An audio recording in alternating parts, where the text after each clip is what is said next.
Okay.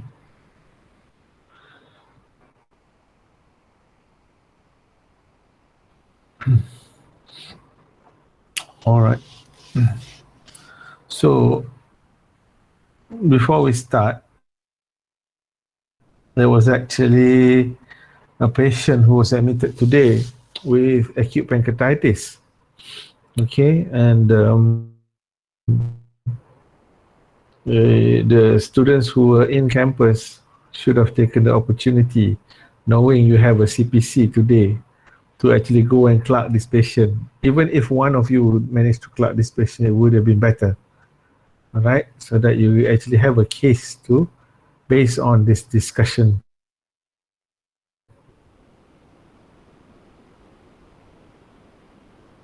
Okay, let's share the slides with you. Have you all got the slides?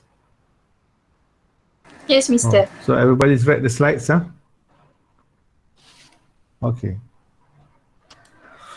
So if everybody has read the slides, I think it's best that we discuss this as a case discussion, like a discussion sort of situation rather than someone just presenting. Otherwise, I will fall asleep.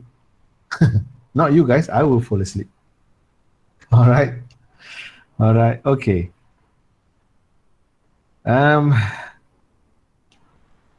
Why don't, who's doing the history and presentation? Sorry, history and examination part. Who is the presenter for that? Me, Doctor. Suryana. Okay, Suryana. Imagine I'm the patient. All right. Take history for me. Take history, right? Okay. Yes.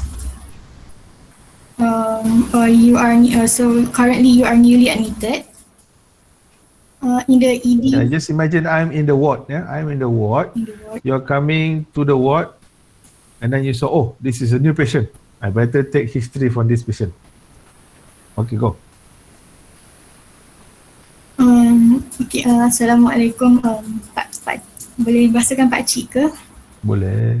Okay, Assalamualaikum Pak Cik. Nama saya Suryana. Waalaikumsalam. Nama saya Suryana. Saya pelajar perubatan tahun 5. Pak Cik, kenapa ya Pak Cik dimasukkan ke hospital? Sakit perut nak? Sakit perut. Apa tu? Bila lagi mula sakit perut tu? Dari semalam. Hari semalam. Semalam tu petang ke siang ke malam ke? Malam tadi nak. Tiba-tiba je pakcik sakit perut. Tiba-tiba kan. Kat mana tu Pakcik sakit perut tu? Cuba tu. Yelah, dekat atas ni, bahagian atas, dekat ulu hati ni. Pedih sangat, sakit sangat. Sakit sangat kan. Apa tu? Dia tiba-tiba ke sakit Pakcik? Ya, tiba-tiba je. Tiba-tiba.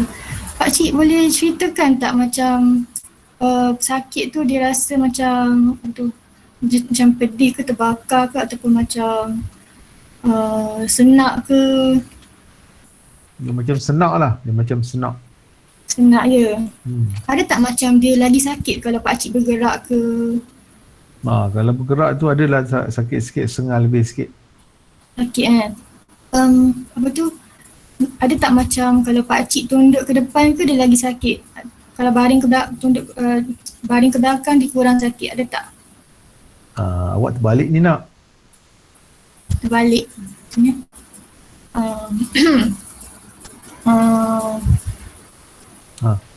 Sekejap. Ini saya terbalik. Soalan saya terbalik ke macam mana? Yelah.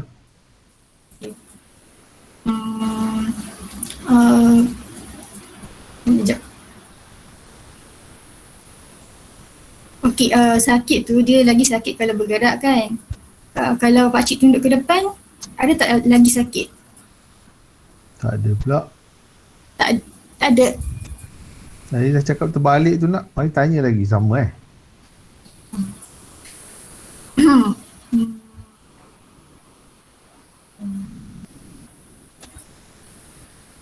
Kalau saya tunduk ke depan rasa macam mana ya? Sepatutnya tanya tambah sakit ke kurang sakit? Kalau tunduk ke depan tu tambah sakit tu bertambah tak? Of course tak bertambah.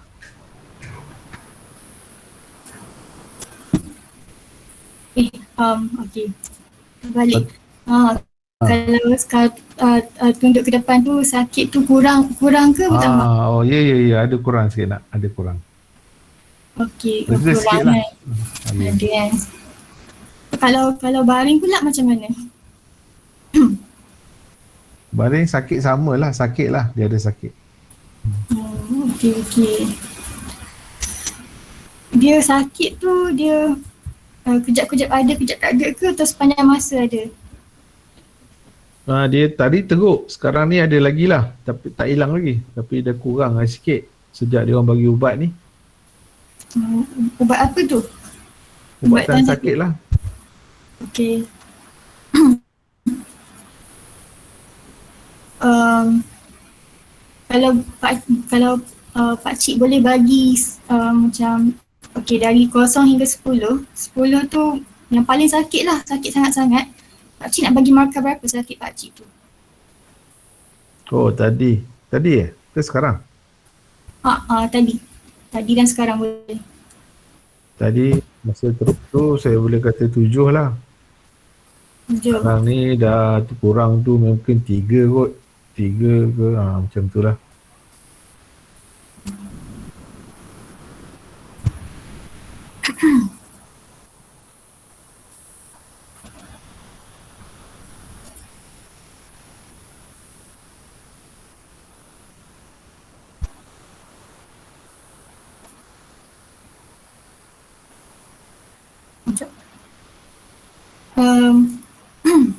Apa tu sakit tu ada tak dia macam pergi ke tempat lain? Kan sakit kat ulu hati asalnya kan, tapi ada tak dia merebak ke tempat lain?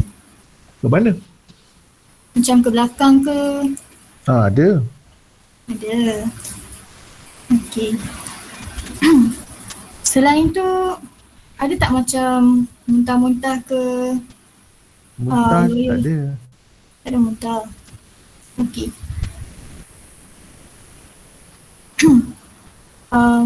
Lepas tu sakit ulu hati kan.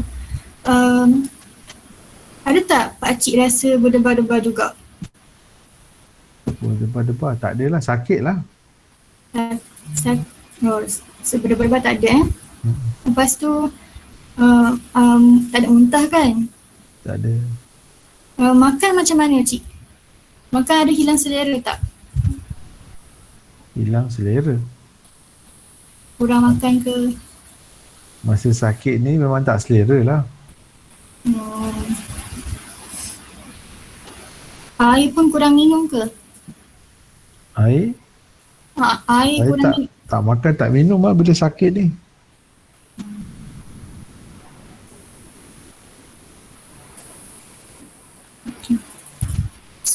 Selain tu ada tak macam orang sekeliling perasan Pak Cik macam kulit kuning-kuning ke, mata macam kuning-kuning ke? Oh tak ada. Tak ada. Kalau dari segi buang air besar dengan kecil, Pak Cik ada perasan tak warna dia lain ke? Lain dari biasa ke? Macam mana tu? Kalau kencing tu warna macam teh. Kalau buang air najis tu warna dia macam lagi pucat macam tu. Oh biasa je. Biasa je. Okay.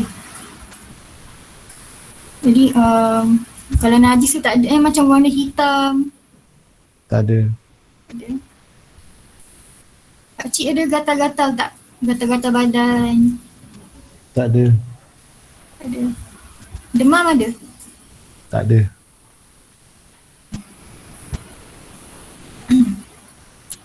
Ada berpeluh-peluh tak? Berpeluh? Sejak sakit tu berpeluh-peluh? Tak ada. Kalau sesak nafas? Sesak nafas tak ada. Tapi bila dia sakit kuat tu tadi macam rasa semput jugalah, tapi dah lega ni, dah lega lah.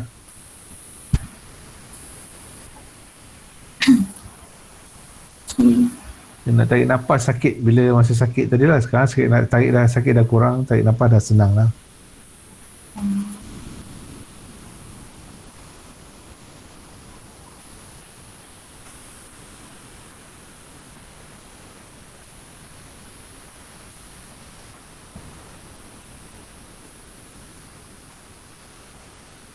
Finish? history taking? Sekejap.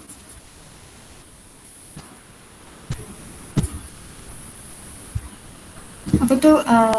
Sekejap Pakcik, ada ke macam penyakit lain sebelum ni macam manis ke?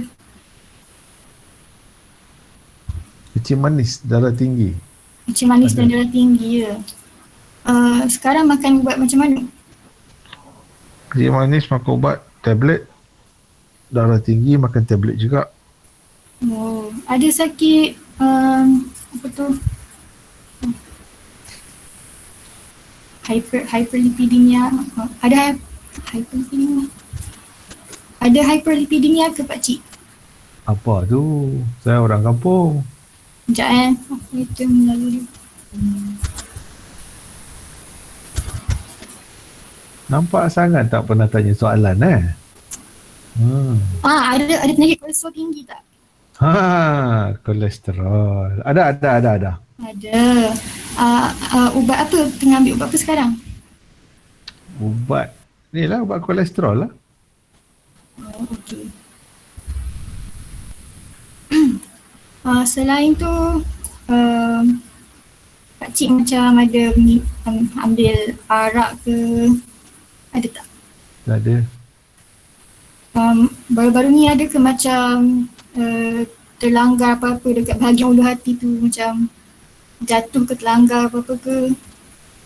Oh, jatuh. Ada. Oh, ada jatuh. Jatuh tu terkena tempat ulu hati tu lah. Dia langgar sikit lah. Oh, langgar apa tu? Jatuh basikal. Oh, okey. Pakcik suka naik basikal, jatuh hari tu. Okey. Pernah ke ambil ubat macam steroid Pernah ke ada ke ambil ubat kampung-kampung, ubat suplemen apa? Tak ada. Dia ubat tradisional apa ada ambil?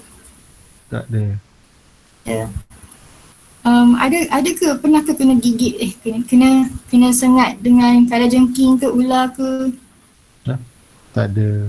Tak ada ya. Sebelum ni pernah ke ambil ubat tahan sakit? Okey. Sebelum ni pernah ke ada ambil ubat tahan sakit? Sebelum sakit ni lah. Tak ada ya? Tak pernah macam kena teropong ke apa dekat hospital sebelum ni? Teropong masuk tengok hempedu ke dekat hospital? Sebelum ni ada pernah ke? Teropong macam mana tu? Teropong hempedu. Pernah ke? Teropong macam mana teropong hempedu ni? Dia masuk mulut. Teropong ikut mulut? Masuk kamera ikut mulut? Masuk kamera ikut mulut. Pernah. Pernah. Bila tu? 2 tahun lepas. 2 tahun lepas. Dia kata tak ada apa? Asalnya kenapa kena teropong ikut mulut tu? Sakit perut juga. Sakit perut macam ni lah. Lebih kurang. Tapi tu lagi teruk lah. Oh, yang tu lagi teruk. Itu dia pedih sikit, Yang ni dia macam senak. Yang ni senak, yang tu pedih.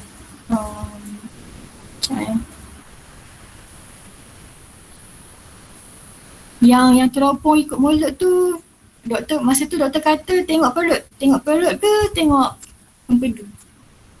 Dia cakap tengok perut. Dia pula cakap hempedu. Tak tahulah kalau dia nampak sama. Tak ada cakap lah pula. Lepas teropong tu mereka buat apa? Dia kata tak ada apa, dia bagi ubat, lepas tu balik makan je lah. Ubat apa tu? Ubat macam mana tu? Dia kata ubat gastrik. Ubat gastrik. Okay.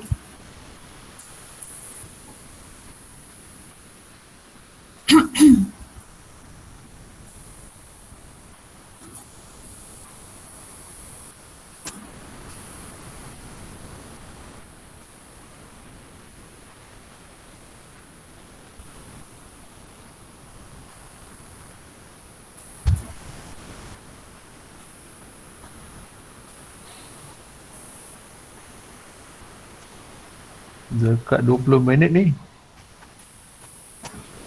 Tak habis lagi history taking.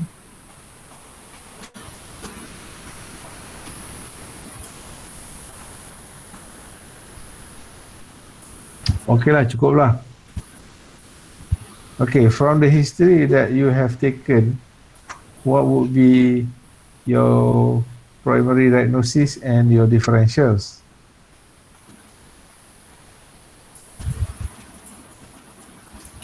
Aiman pula. Amin. My primary diagnosis is acute pancreatitis. For my differential diagnosis,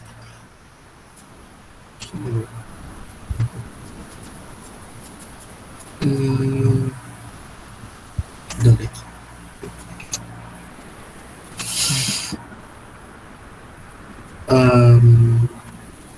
Could be patient might have acute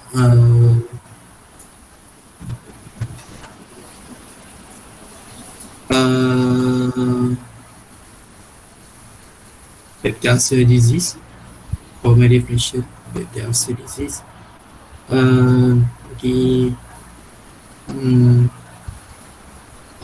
It's intestinal obstruction.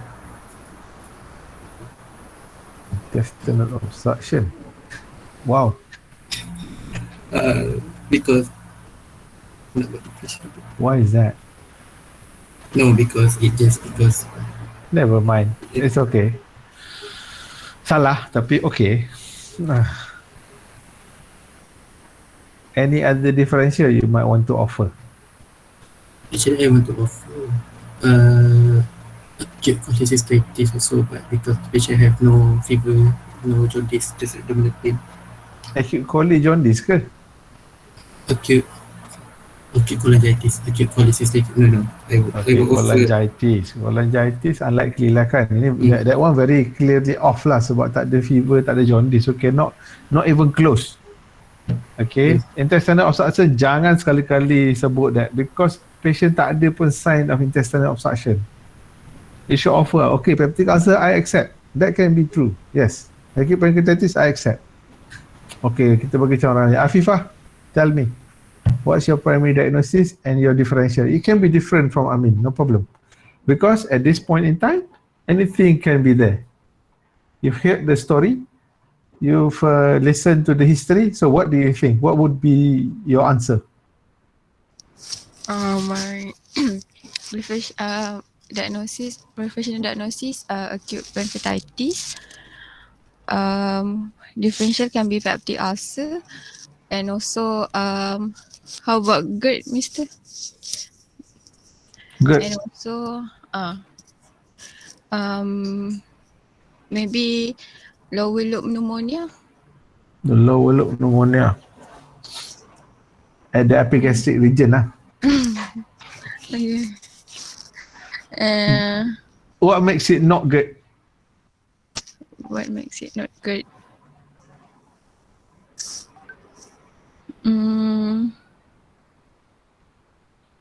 There's no regurgitation. Dia tak tanya pun tadi soalan tu, so you don't have that information. But dia tanya soalan yang dia dah tanya tu, it helps you to say this might not be good. No vomiting. Okay, no vomiting, but not necessarily. No heartburn. Yes, the character of the pain. Yeah, the character of the pain is ache, senak. It's not sharp pain. It's not burning pain. Okay. That's why every single word that you use and describe to the patient, asking the patient to choose from, has to has a significant meaning for you to make a diagnosis. Okay. Alright. What about Afikah? You want to change on things? You still going to stick with pancreatitis, or you want to change things a bit?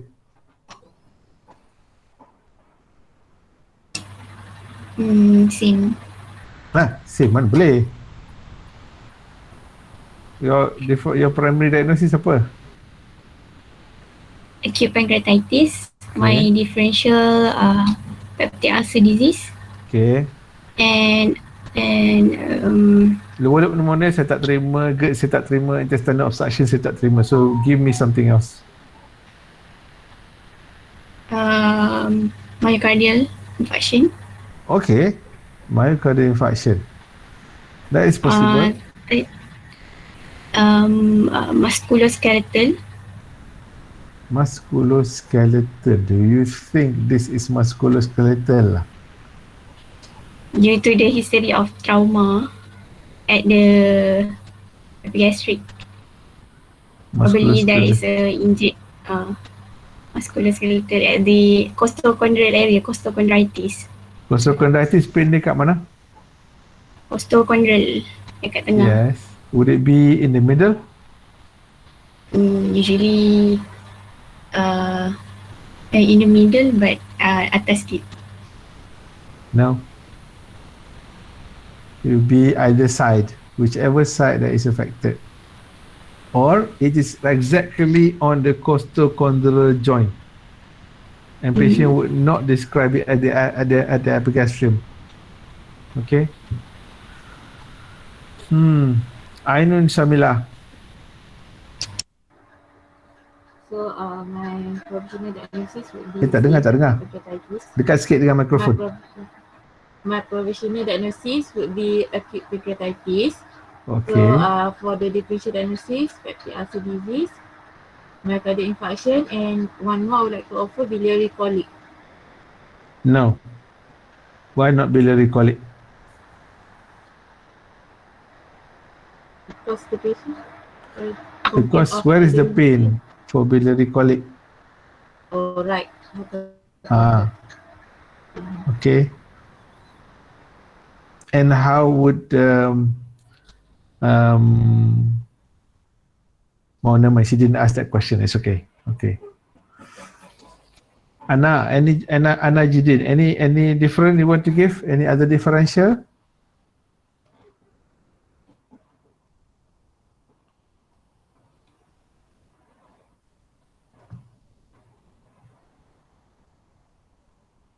Anna, I cannot hear you.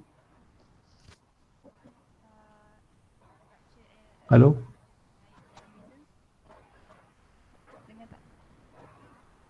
Hello? Anna, microphone off, is it? Hello? Hello, Ruptured aortic aneurysm. Yes. That would be a very important one. Okay. Tapi Alright. mistake karakter dia bukan tearing. Sebab tadi karakter is dull, aching yang from history, but then for aortic aneurysm is like tearing. Yeah, correct. So the history and the pain does not tally with AAA. However, before it ruptures, if it hasn't ruptured, as it starts to expand, the pain is severe and it is dull ache in the beginning. Before it ruptures, once it starts rupturing and it starts to leak into the retroperitoneal space, the patient will start feeling the tearing pain. But in the beginning, as it starts to expand, they will feel an ache because the aneurysm is expanding. So it gives that pressure sensation. So you get that ache, as they say, and it radiates to the back. Itu yang penting, another important one. And that can be as a result of that trauma, or it can be as natural as a pancreatitis as well. Okay, the trauma can cause the pancreatitis itself, yeah. One of the causes of trauma or pancreatitis is trauma, or it can be AAA that is slowly or gradually expanding. That might be the early sign of a AAA expanding. Okay, so this ties in nicely with your next seminar nanti kita akan ada, which is acute abdomen. How you think about the disease process, how you think about what is important in that particular area for you to identify and exclude or include Alright. Nanti kita have the seminar on acute abdomen. I'm not going to go through everything, triple A, or, biliary colic, every single one of them. I cannot go through all of them. But identifying the importance of knowing what are the acute abdomen cases, acute abdomen diagnosis in the patients is important for you to institute early treatment. Okay, let's get back to pancreatitis now. So that's enough about history. As you can see, Mr. Sorry. Why it can be a biliary colic? Because I think it can radiate to epigastric as well.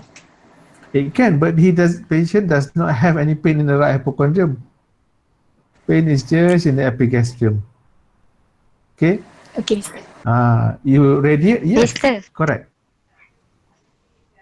Just now we did not get to know the age of the patient, so can we still include the aortic dissection tu ke? Itulah. We didn't have the history, but dia panggil pakcik. Elderly lah. Okay. You are right. Yeah. In pointing out that the age group is important. Correct? So for you to think about what is going to be the most likely diagnosis. But you have to have all these differential in mind when dealing with any patients. Okay? If you remember at the beginning, did I tell you at the beginning? Oh no, I didn't. I told at the previous group. Sorry, my mistake. Now I tell you. I'm taking this opportunity to tell you. I told every single group that passed through surgical posting that in this posting, I want you to do two things for me. But not for me, it's actually for you. But you do it as your teacher is asking you to do your homework. Okay. Take a piece of paper, A4, divide it into 9 quadrants. The heading of the first paper is pain. And the second paper is 9 quadrants and the heading is swelling. Okay. So on each of those quadrants, imagine that is the 9 quadrants of the abdomen and think about the differentials of what are the differential the patient presents with pain in those particular area. List down all the differentials and then challenge yourself or even challenge your friends how you can differentiate between each and every differential in that particular box. Okay. And similarly with the mass, the swelling question just now. If you can do that, you pretty much covered ONG, you covered surgery, some of medicine. Okay. That is two exercise that you can do that can help you improve your knowledge and your history taking tremendously. If you do that, very easy when you come to surgery, very easy when you become houseman later on, that you know how to do this. Because it actually exercises how you ask questions and how you do your critical thinking in terms of tying things together and how you exclude things from one another. All right, so now I've already told you, please do so for your own benefit. Okay, because nanti in the exam or even in the real life when you see the patient, because this exam is nothing. The real test is when you are in front of a patient with those conditions, with those pain, with those swelling. You cannot just go back, tak apa saya balik fikir dulu lah. You cannot do that. This patient is in front of you. You have to settle that. And this now is your training ground to get you there. All right.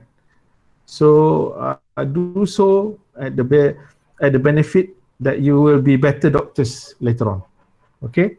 So that's two exercise that you can do for yourself. No need to submit to anything. This is just me being what I normally teach my students, and this is what I want you to do. That is very simple. Okay, so we go back to pancreatitis. All right. So by there is a lot of things to consider when the pain is in epigastrium. Like you all have given the differential things that it could be possibly, right? And all those things are true for pain in the epigastric region. But what differentiates them is the quality or the character of the pain, the radiation, what makes it worse or makes it better, associated symptoms. Just now you asked me vomiting, but vomiting is not present in all pancreatitis. The most common that is present in pancreatitis is actually nausea, nauseated. Patient feels nauseated. All right, they have no appetite. Furthermore, they have pain when they start to eat because it triggers the stimulation of pancreas. So they have pain. But having said that, biliary colic also will have pain as well. Okay, peptic ulcer disease also will have pain. But you need to differentiate what causes the pain by maybe virtue of the type of the food that actually cause pain. And then you will know, fatty food, biliary colic most likely. Any type of it can be peptic ulcer, it can be pancreatitis as well. Yeah. So using the history itself, that's why you must know your differential. Only then you know what to ask in the history. When you know what to ask in the history, easy for you to exclude this. Okay, not this one, not that one, not that one, not that one, not that one. That's how it guides you. Where are you going to ask this question? Where are you going to take this patient or guide this patient in terms of questioning them? And we help you to make your differentials even more shorter actually. Kalau tidak, you akan rule in everything. Takkan you nak investigate everything, tak dapat lah, tak ada masa nak buat semua benda. You need to focus your questioning in order to get the most likely diagnosis and differential. Then you focus your investigation, your examination after that to confirm those things. If still you cannot answer or cannot confirm your diagnosis, investigation. Then you know what investigation to ask for. Okay, fine. Now you guys have all got the the slides. Let's go next. Asia Farihah, tell me the definition of pancreatitis, acute pancreatitis. Acute pancreatitis is inflammation of the pancreas and is due to the autodigestion of the cells. Okay. Tak sedap tu jawab macam tu. Okay. Best, anybody can answer. Do you know Atlanta classification, Asia? Yes. Okay. How does Atlanta classify acute pancreatitis? Okay, so according to Atlanta, acute pancreatitis can be classified. Acute pancreatitis is inflammation of the pancreas. So what you need to answer is acute pancreatitis is inflammation of the pancreas. Secondary to some of these eye get smashed punya causes, right? And it will be classified according to Atlanta by so kalau orang tanya dalam exam macam mana nak jawab? Okay, so according to Atlanta, how do you classify acute pancreatitis? It can be classified into mild, moderate, or severe pancreatitis. So if it's mild, there's no organ failure and no local or systemic complications. For moderate, and there is organ failure, but it resolves within 48 hours. How about the local complication? Local complication, I can have local complication, but without persistent failure, without persistent organ failure, dia macam transient je. Kalau severe, then dia ada persistent organ failure. More than 48 hours lah. Okay. Alright. So, okay, Dayang, Aiman. Alright. So now we have classified them. Tell me what do they mean by organ failure? What organ are we talking about here? We look at the other vital organs For example, we look at the renal by measuring the urea and creatinine, and we look at the brain function CNS, like maybe the patient can have encephalopathy. Encephalopathy from pancreatitis? Oh, no. Maybe patient can have a cardiovascular problem, the patient can have hypertension. Okay, lagi? And also, patient can get the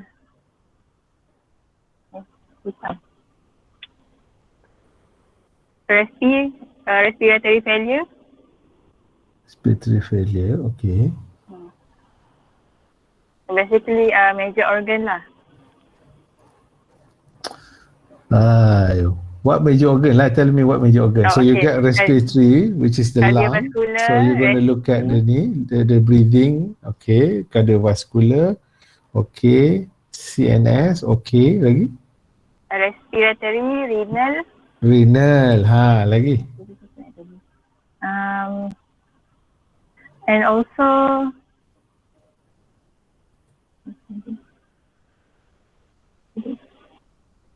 liver. Liver, okay.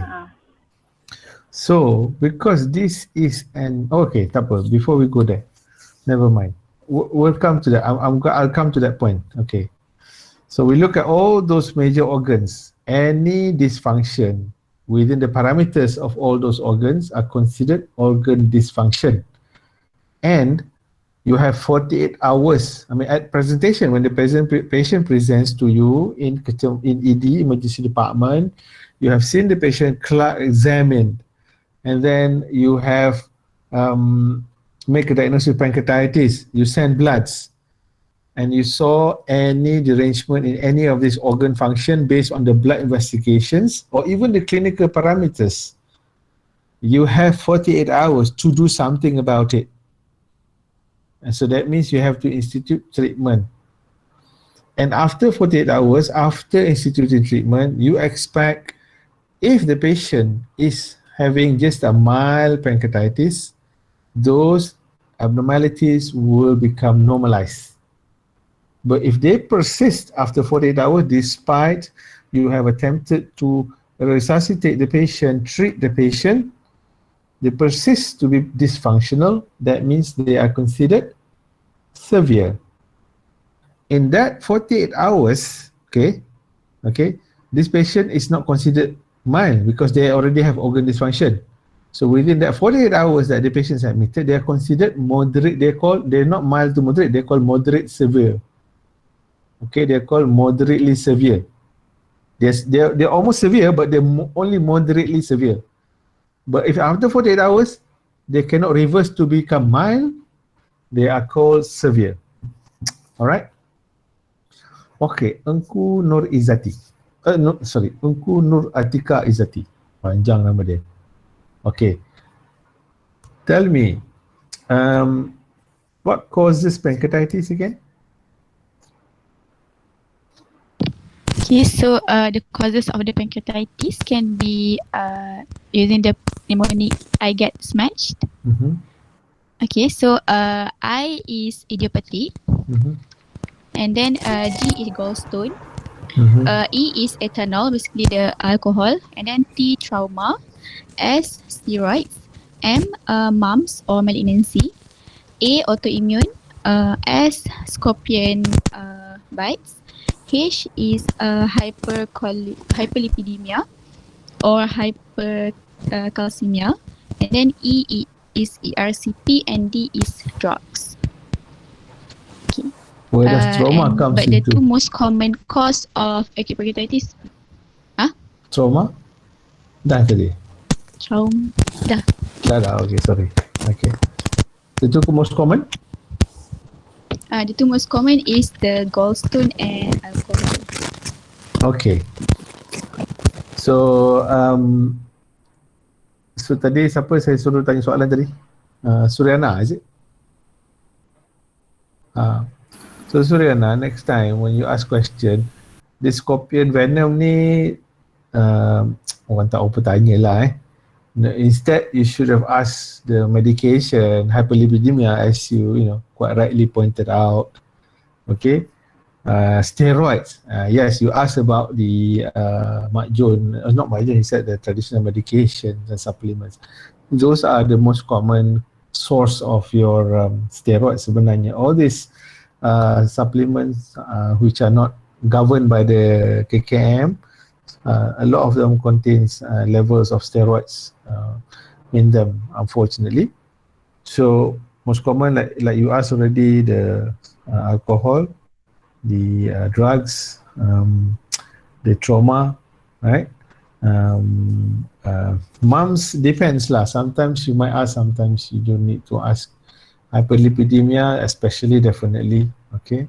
ERCP, quite rightly, you were trying to get to me whether I had ERCP or whether it's just an OGDS. Good. So those are, and trauma as well. Those are the most common ones. Other than that, it would be a bit rarer. But if say you come across, pakcik kerja apa? Saya kerja ladang kelapa sawit ke, saya kerja dekat gurun Sahara ke yang banyak kali jengking, perhaps you can ask lah. More common. Macam ni lah, macam you get somebody with splenomegaly and then you start asking, do you have Kala-Azar syndrome? Kala-Azar disease? Macam pelik sikit lah. Too far up. Okay. Alright. Mr. Sorry, can I ask a question? Yeah, for steroid, is it steroid dependent? Steroid dependent? Does it depend on the dose of the steroid, or that someone who just take like a little bit of steroid can also get acute pancreatitis? A little bit? No. I mean, this is we're talking about persistent usage, long term. Bukan sekadar 1-2 dos. Macam those that we give for CT scan, for example, people with allergies, and we give that steroid for CT scan. And that does not count for this. Basically, what happens is that with steroids, you lower the immunity, not the immunity, the inflammatory response that you have. And then as a result, you can get a lot of inflammation can occur without any control in the body, because steroids dampens the inflammatory response. So if there's any injury to ataupun any insult to the pancreas, there is no way to repair the pancreas. So there is persistent insult again and again and again. So they get this cascade and persistently more injuries, they get more release of the pancreatic enzyme, you get more inflammation. So, sorry Mr. yang tadi kalau Mr. tanya patient acute pancreatitis tu, dia post emergency lower segment cesarean section kan? So yang patient yang baru admitted tu, so tadi cari saya punya clerking sheet. Oh ya ke? You clerk the patient? Okay. Jadi, so kalau dia, sebab dia ada pre-eclampsia kan, so macam maybe she was given steroids like dexamethasone masa antenatally kan, so kalau sikit tu possible ke untuk cause acute pancreatitis juga? If it's a short while, usually tak. Tapi if it's a prolonged injection, yes. Macam a short while for treatment during that time, biasanya tak. Memang it's probably like you said, maybe it's dose dependent, but I'm not sure how much the dosage is. But frequent injection leads to this phenomenon. Okay, thank you, Mr. Right, sampai mana tadi? Okay, Farah Nabila, tell me, or can you explain to us the do you know how many pathways or pathophysiology pathways for acute pancreatitis? If you know, give me one of them. Okay, so pathophysial can be there's a 3 ways. First one, when there's a pancreatic duct obstruction basically caused by gallstone.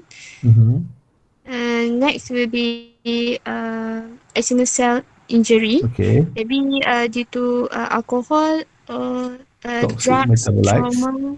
Okay. Last one, could be due to defective intracellular transport. Maybe again, maybe due to alcohol or drug. Or alcohol. Maybe there's obstructions at the duct. Obstruction is obstruction. Yeah, duct obstruction of the pancreas. So it can So you're talking about obstruction part lah. Okay, obstruction. Tell us yeah. about obstruction. So basically because of this factor, so they can cause accidental cell injury. So they will activate the enzyme. So the enzyme will macam makan pancreas cell tu. Explain in English lah. Sorry. Just now, today I'm telling you guys, today I met some third year students who came to me talking about trying to present a case and not using the proper words. And I tell them, you have to practice using the proper words while you are a student. If you start that way, inshallah, when you become houseman, you will sound professional. If you keep on doing this, making excuses to mix and match, rojak your words, and not actually trying to speak in the proper language, trying to articulate properly, you will never get there. So nobody is going to laugh at you now as if you are trying, but people will laugh at you, will be ridiculing you when you are an MO, you are a registrar, a senior person, unable to articulate properly when you are a professional later on. Malulah. So try using the words. Okay, carry on. Explain to me. Okay, so basically, if there's a duct obstructions or maybe due to accidental cell injury because of alcohol, drugs, or trauma, or maybe there are defective intracellular transport. So these three factors can lead to again accidental cell injury. Okay, so all of them, all three pathways which eventually converge and lead to accidental cell injury. Yeah. Accidental cell injury leads to activations of the enzyme. So this will cause the interstitial inflammations and edema, will cause portolysis or maybe fat necrosis and damage to the vessels walls and cause hemorrhage. So lastly, causing the acute pancreatitis. Okay. Who is presenting the pathophysiology? Can you show the slides of the pathophysiology? That picture? Yes. Sudah. Pathophysiology, can you show the slides? Ya, doktor.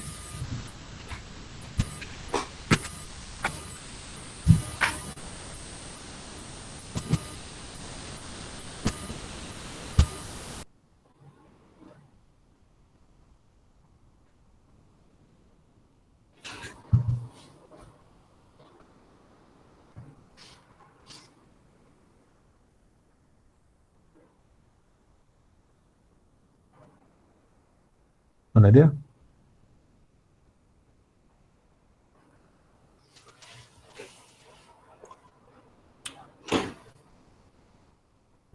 Tak ada gambar ni. Tu dia. Play, slideshow. Boleh. Boleh. Slideshow? Tak boleh slideshow.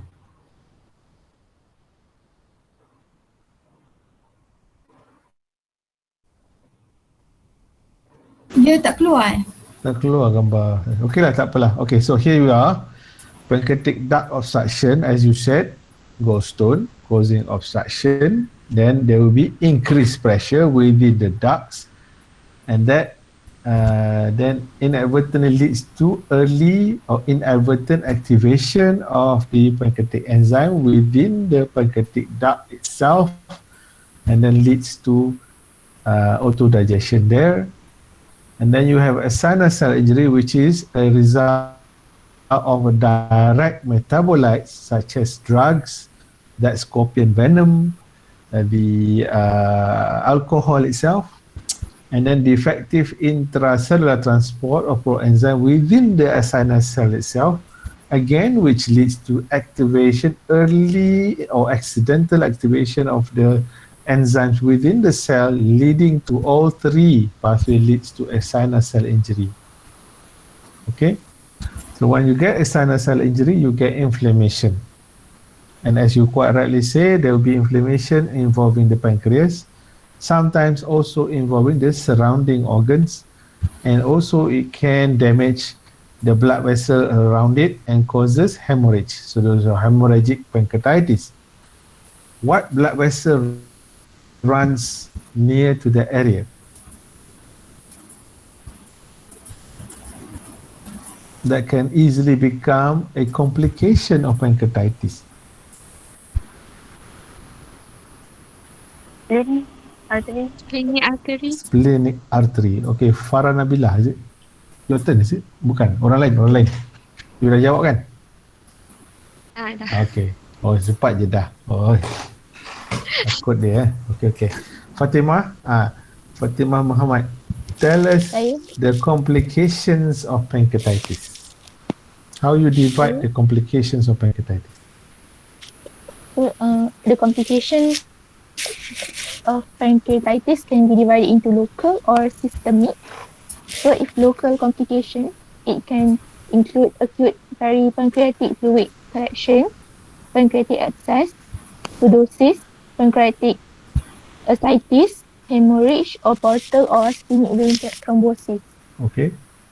Splenic, the systemic. And the systemic can involving other organs, such as Dayang mentioned earlier, it can involve the cardiovascular system, which will result in shock and arrhythmia, pulmonary system, so the patient might have acute respiratory distress syndrome, renal failure, hematological system, which can result in disseminated intravascular coagulation, metabolic complications such as hypoglycemia, hyperglycemia, and hyperlipidemia. It can also affect the gastrointestinal system, resulting in ileus, or neurological system, causing encephalopathy. How does pancreatitis cause encephalopathy? I'm not exactly sure, Mister, but I may guess due to the SIRS, systemic inflammatory response syndrome. Usually no. Usually the CNS is actually a byproduct of the cardiovascular or even the respiratory complications, or even the renal or the hepatic complications. Okay?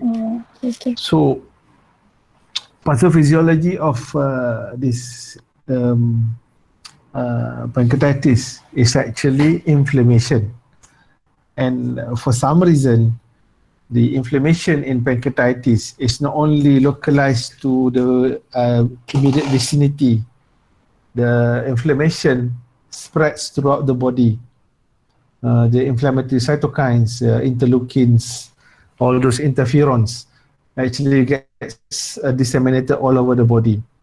And when they get to the target organ, they can actually cause effects on those areas.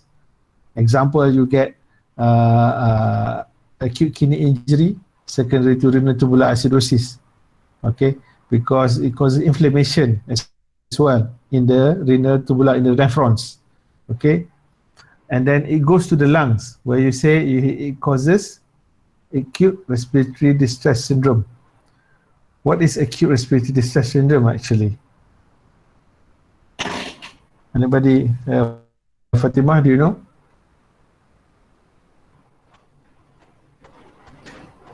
Don't know. How does inflammatory mediators affects the lung that causes it to become a respiratory distress syndrome? It causes the blood vessels to vasodilate, plus increase the permeability of the blood vessels. Therefore, the fluid will extravasate into the alveoli that lead to alveolar edema. Yep. So pulmonary edema. And then what will happen then? when you have a lot of fluid in the alveoli, what happens to your ventilation? What's the difference between respiration and ventilation? VQ mismatch tu dia. Okay. So VQ mismatch we talk about in PE kan? Yeah. Ventilation and circulation mismatch kan? Yeah. So that is PE. So this one is not so much of circulatory failure, but it's a ventilatory failure. Blood still comes to the lung. When in PE, blood, when there is clot in the pulmonary circulation, blood does not come to the lung, to that particular area where there is PE. You have ventilation, oxygen is coming in and out and is being exchanged with carbon dioxide, but there isn't blood coming to the area to exchange the oxygen and the carbon dioxide. Hence you got hypoxia. In pulmonary edema, you have ventilation, you have respiration, but the ventilation is the problem, not the circulation. The circulation is okay, but you get ventilation problem. Why? The diffusion distance is now bigger because you have water. Before this, the ventilation exchange occurs at the level of one cell width. Yeah, the alveoli is only one cell, capillary, one cell layer.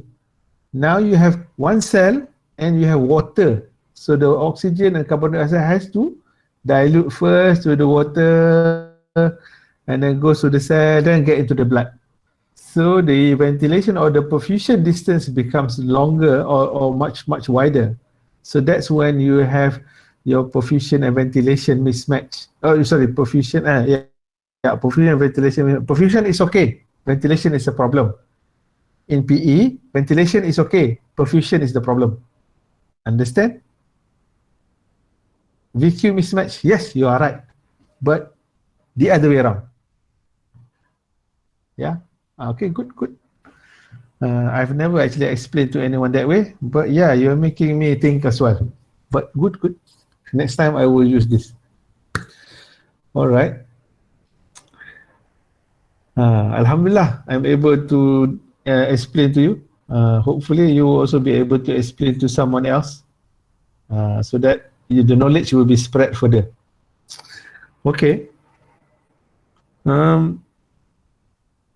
That's for the lung. And I talk about the kidney as well. And inflammation does not stop there. We will mention about liver. You can get transaminitis as well. So you might see that, was it Asia? Did you look at the blood result for that lady? Yes. Now, what was it like? The AST was very high. How much? Initially, yesterday it was 1044, and then today it reduced to 261. So what do you make of that? So also so there is transaminitis lah, because after today is 24 hours, so maybe tomorrow within 48 hours may further reduce. So what do you make of that? So what is her classification of pancreatitis then? I don't think can already classify, but at least it is moderately severe. Okay. So when she came, she had a AST, aspartate transaminase, AST, aspartate transaminase 1000. Normal is how much? 35. 100. 35 is normal. Okay. So 1000, she was 1000. 35 here normal. This is 1000 we're talking about. Okay. So clearly she's got transaminitis, therefore she's classified as moderate to severe. But today, it dropped roving. So that means she's showing signs that she is recovering after the initial treatment. Okay. Next person, Camelia. Camelia. Camelia, before Atlanta was introduced, do you know of any other way to classify pancreatitis? IMRI's criteria? Okay, what are the content of IMRI criteria? I know that it is a bit obsolete, but it's nice to discuss about it because it does contain some important discussion points. What are the IMRI criteria? IMRI's criteria based on the pneumonic pancreas itself. P referring to partial pressure of the oxygen. H, neutrophil. Calcium, renal, basically the urea. Enzyme LDH or AST, ALT. Albumin, and the last one is the sugar, the glucose. Okay. So if you look at the mnemonic of pancreas, what is the criteria? I mean, with the mnemonic of pancreas, how you classify patient? What does IMRI say? How to classify patient? Those with score 3 or more is considered as severe. Okay. So less than 3 is mild to moderate lah. 1 is mild, 1 or cannot be a 0 lah. There has to be a score at least of 1, whereby the age has to be a score of 1, because the age would be, sorry, not the age. Sorry, it can be a score of 0, but the score of 1 is considered mild. Score of 2 moderately severe, and score of 3 is severe. 3 or more lah is severe. Okay. So if you look at those parameters, they actually represents different organs. See, the PaO2 represents the respiratory system. The age is the red herring, because see, in Atlanta they no longer classify age as being a important parameters, but age does play a role, whereby the older the age group, the lower the reserve, the ability to withstand insult. But it's okay, we put that aside first. So P, the PaO2, represents respiratory failure or respiratory system. N, the nitrogen, yeah, that represents the renal. So it represents, sorry, the N is neutrophil, the white cell. I'm sorry. But also sometimes I remember N being nitrogen, but okay. N is neutrophil, the white cell. Okay. Now, this has gone out of date a little bit because white cell in Atlanta, nobody talks about it. But white cell is an indicator of, what does white cell represent? Inflammation and infection. In this case? Inflammation. Inflammation. So don't forget, this is an inflammatory process, not infective. Okay? So white cell, the higher the white cell, the more inflamed it is. But do bear in mind, some patients who are immunocompromised, they cannot mount a high white cell response. Therefore, white cell has become obsolete as well. So they're not very good markers to suggest or to classify or to detect severity of pancreatitis. But it is something to bear in mind. Now C, calcium. Okay. As mentioned earlier, one of the complications of pancreatitis is hypocalcemia, because hypocalcemia is a marker whereby there is fat saponification everywhere and calcium is being consumed by the body because it is involved in the chemical reaction of fat digestion. Okay, so this is fat digestion outside GI tract. I'm not talking about fat digestion inside GI tract. Fat digestion in the surrounding tissue of the pancreas itself. So calcium goes down. And the R, this is the raised urea. Now this one represents the renal function. Okay, and then the A, what is the next? So the E. The E is elevated liver enzyme. Okay, elevated liver enzyme, and that's the liver function there that you have. Okay, the second A is albumin. Albumin is a good marker. It actually depicts the nutrition status of the patient. Okay, but it's only useful at that particular point in time. But it's not useful for you to use it as a marker for you to follow up the patient. But having low albumin makes the patient is at a higher risk of having a severe pancreatitis. Again, that is no longer being used as a marker of severity. Okay. And lastly, S, which is sugar. Again, another marker for acute pancreatitis, whereby it's a complication of acute pancreatitis that depicts failure of insulin production. And when the pancreas is inflamed, it doesn't produce insulin, sugar goes high. And some more, as you know, when you are having inflammatory process going on inside your body goes into stress. And when you are stressed, all the hormones being released, and some of them includes insulin being released, whereby you want more sugar to be available for you to use in a stressful situation. So sugar will go up as well. Okay. All right. So mana tadi ya? Sampai Camellia. Okay. So we've talked about the pathophysiology. We've talked about the classification. We've talked about the complication. We've talked about the what's called the IMRI score, which is the always. We'll talk about a little bit on the what you call that, the pathophysiology of all those ARDS and how it connects to the scoring system. Next is Karonisa. Okay, Karonisa, tell me about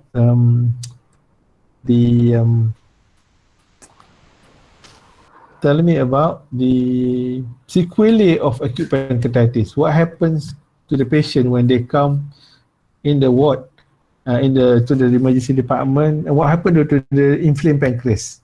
What will happen to them?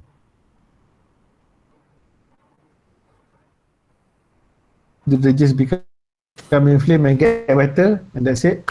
Can they become something else? It can become it can get better, or it can proceed to chronic pancreatitis. Okay, that is the sort of the end of the journey. But the progression from acute pancreatitis, do you know of the different stages of acute pancreatitis? Yeah. So is it about the interstitial pancreatitis? Yeah.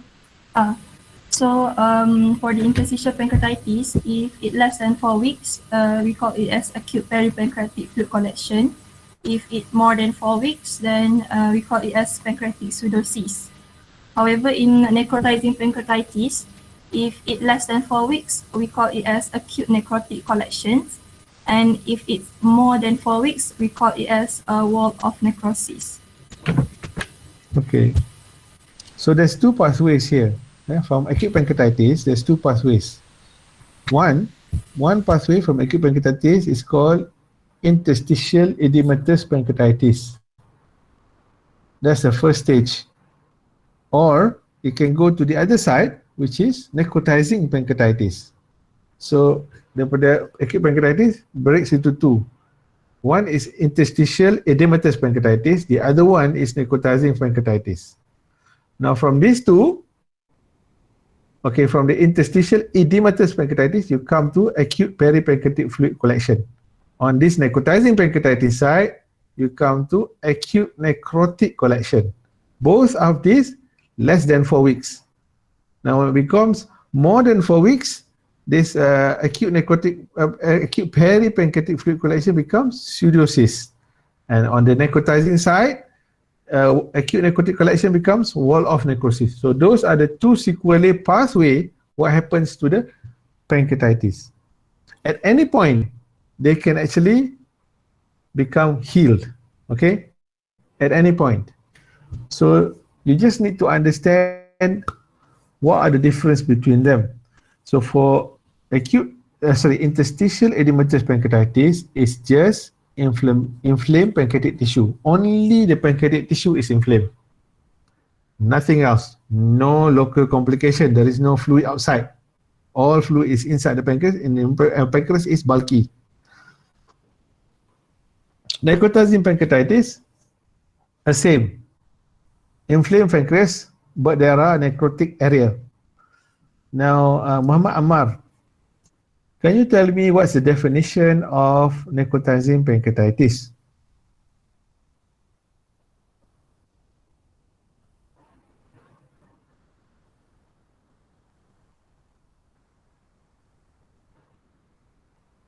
What's the definition of necrotizing pancreatitis?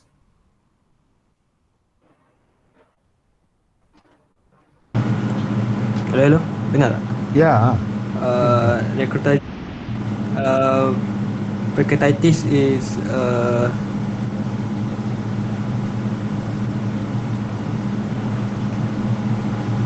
well, I'm not sure, but based on the name itself, the cell of the pancreas, which is the acina cell, undergo necrosis.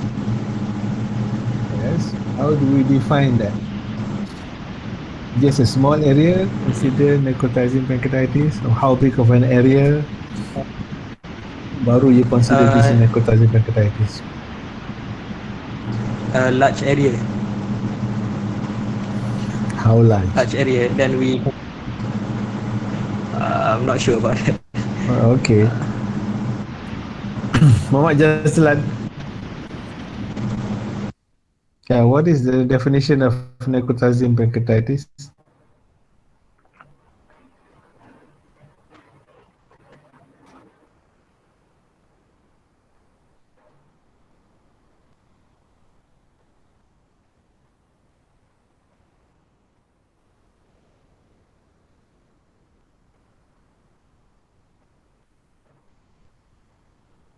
You sure? Nabil?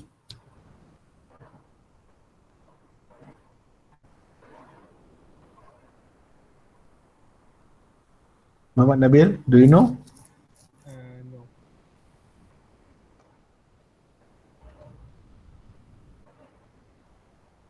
Not sure.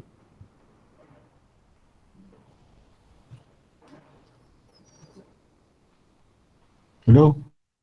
Tak tahu. Nabil?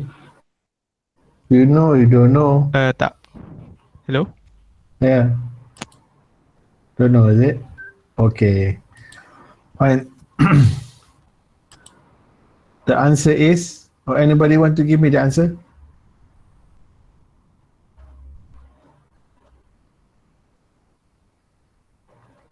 No? Definitely it is based on the imaging. Apa? More than 30% of the gland. Yes. On the imaging, 30% is not highlighting, showing signs of necrotizing. It has to be more than 30%. One more. It's either 30% of the gland or tadi Jazan talk about the size. What size? He said 4 cm. I said no. Simple number to remember. 30% and 10%. 50. 3 cm. 3 cm. 3 cm or 30%. So senang nak ingat. 3 cm or 30% has become necrosis based on the CT imaging. It has to be on the CT scan. Okay. So that's the definition of necrotizing pancreatitis. Kalau you ada less than that size, you don't consider this acute pancreatitis as going through to become necrotizing pancreatitis. You just ignore that, because it can be areas of hypoperfusion during that imaging was taken. Okay, right. Murshida. Yes, Mister. Okay, based on Atlanta, how do you diagnose acute pancreatitis? There are 3 criteria based on Atlanta. Yep.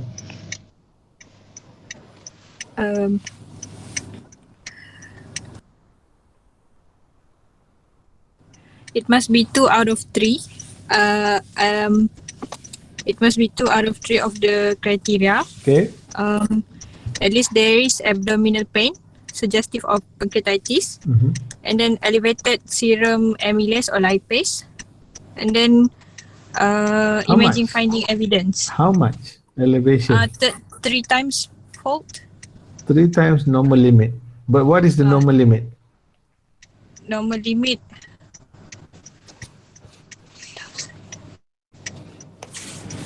Not sure, Mister. Which one we are most commonly use? Lipase or amylase? Amylase. Amylase. Okay. But more specific is lipase. Okay. But do you see we do lipase anywhere? Setakat ni tak ada lagi. No. Because lipase is expensive, and lipase usage is limited to just this particular disease. Okay. So amylase is more cheaper and widely available. Okay. And you can even check amylase in the urine as well. Okay. So widely used is amylase, widely available is amylase because of the cost and also the usage of amylase. Normal amylase level is, anybody know? 30 to 100. 100. So you consider 100 being the normal upper limit. So if you want to diagnose someone with acute pancreatitis, it has to be 300 or over. Okay, 3 times normal limits. All right. What's the last criteria, Murshida, today?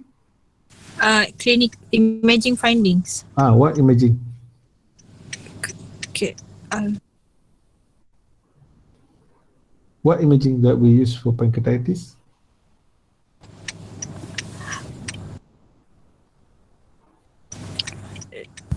Not sure.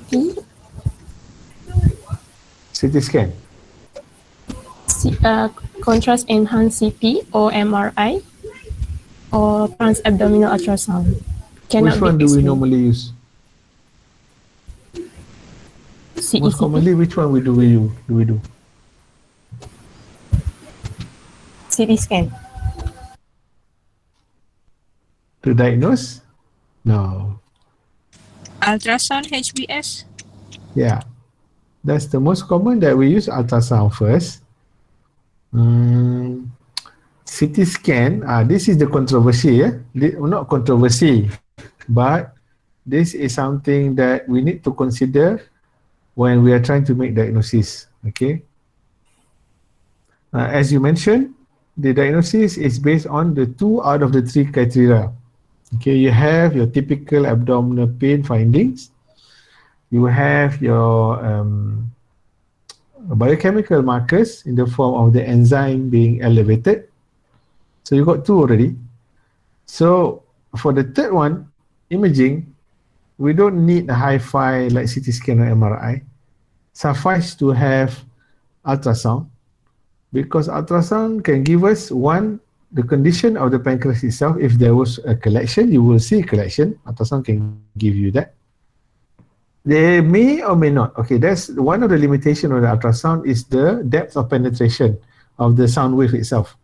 If there's a lot of bowel gas, they sometimes cannot see the pancreas because the gas actually stops the transmission of the ultrasonography wave to get through to the pancreas, which lies at the retroperitoneal area. Okay, so that is a limitation of ultrasound. But if the patient is well fasted, they can even see the pancreas condition, whether it's bulky or not, whether there's any fluid around the pancreas or not. And another one, number 3, is it can actually give you the etiology of the pancreatitis, whereby it can have a look at the gallbladder and see whether there's a presence of stones. If there is stones in the gallbladder, likelihood your pancreatitis is due to gallstone. So you have gallstone pancreatitis.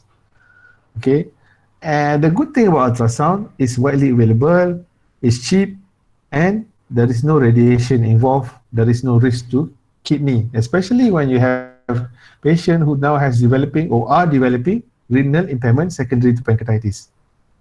Okay, now here's the question.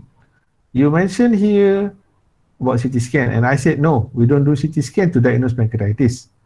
When do we do CT scan to diagnose pancreatitis? And if we do, when would be the best time? Is it at the onset, i.e. is it at the presentation to emergency department? Or is there a better time frame for you to perform CT scan? Day 3 to day 5. Why is that? To know the demarcation of the necrotic wall. Correct. Is it? Correct. You don't do it too early. Because if you do too early, the necrotizing or the process of necrotizing is still ongoing. Therefore, you don't know what will the final size of the necrosis will become. Because it may be just 3 centimeter at that point, but 3 days later, it becomes 8 centimeter. At present, so I mean, it might be 3 centimeter at presentation, it might be 8 centimeter later on. So doing it too early does not help you in terms of knowing what is the final size of the necrotizing area. Now, as I mentioned, we do not like to do it early. We would rather delay day 3 or even more than that. Day 4, day 5, day 7 even sometimes. The longer you delay, the better. But then how you decide which patient you will perform a CT scan? How do you know the inside is actually undergoing necrotizing pancreatitis without doing scan first? Now we're saying, okay, I want to do this scan on day 5. But CT scan, as I said, is only for necrotizing pancreatitis. So how do you know this patient is now having necrotizing pancreatitis without doing the CT scan now, and now saying, I want to do it in day 5? How do you know that? Persistent organ failure, more than 48 hours. Yes, the severe pancreatitis are the ones you are worried will develop necrotizing pancreatitis. So what we normally do is we do ultrasound in the beginning, even for the severe, and then we see the treatment after 48 hours, and then we decide based on that whether patient needs an earlier CT scan or whether patient can wait for a bit later on, and we will definitely perform CT scan on this patient for the severe ones. For the other types, mild, moderate, we don't do CT scan. But in what situation would you perform CT scan on the day of admission? There are situations where you have to do CT scan on the day of admission itself. If it's suspicious of other causes such as perforated peptic ulcer? Yes, when you are going to entertain an alternative diagnosis by which the treatment and the management is going to be completely different. Okay? So we have gone to history taking, we have gone to diagnosis, and now we have gone to imaging, and now we're going to go to management. Everybody with me? Understand the concept that I'm trying to bring you about? Yeah? Yes. No? Any questions so far? Mister, I have questions. Okay. How we want to differentiate between acute pancreatitis and acute exacerbation chronic pancreatitis? Okay. Nanti kita come to that. Keep that question. We discuss on chronic pancreatitis sekejap lagi. Now I think we can answer this question. Is that okay? Okay, sure. Okay, keep first. Okay. Yes, that is an important question for you to say as well. But never mind. We'll go through acute pancreatitis. Takut nanti confused. Habiskan ni dulu. Okay, Nazliatul. Okay, Nazliatul. Tell me,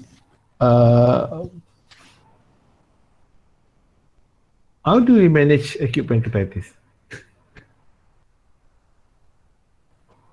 Okay, so first Give me one thing you're gonna do for this patient. Just one. I just want one. One. Assess the patient punya hemodynamic status. No, assessment done. Dah diagnosed dah. This is pancreatitis. Oh, okay. What's the plan? You want to tell staff nurse, I want you to give this patient this thing. What? Fluid resusc. Fluid resusc. Okay. Now explain to me the importance of fluid resuscitation in pancreatitis, acute pancreatitis, and how it actually will help the patient get better. What is happening? What is physiologically happening to this patient, and why fluid resuscitation is the most, I would say the most important thing for you to start for this patient in order to avoid further complication. Okay, I try and understand. Because we know the tissue is inflamed, so we need to maintain adequate tissue perfusion lah, so that we can prevent more complication. Like what? Like necrotizing cell. Okay. Yes, you're on the right track. Any other elaboration? No, mister. Okay, never mind. Okay, is that right? Tapi maybe a little bit more explanation so that I know that you understand what is going on here. Nur Farhanim, would you like to elaborate on that? Take it from there. Fluid resuscitation is important in acute pancreatitis. Why? What's happening in acute pancreatitis that you need to give a lot of fluid in order to avoid complication? I think in acute pancreatitis there is ongoing inflammation, so there will be increased impermeability of the vessel itself and lead to leakage of the fluid to the interstitial space. Thus, we need the fluid to overcome the hypovolemia in the patient itself. Lagi? Sikit lagi. Correct? Yes. So that's an elaboration of just now. Okay, some more. To prevent the complications. They stop the third space loss. Okay. To prevent hypoperfusion that may lead to organ failure. Yes. Okay.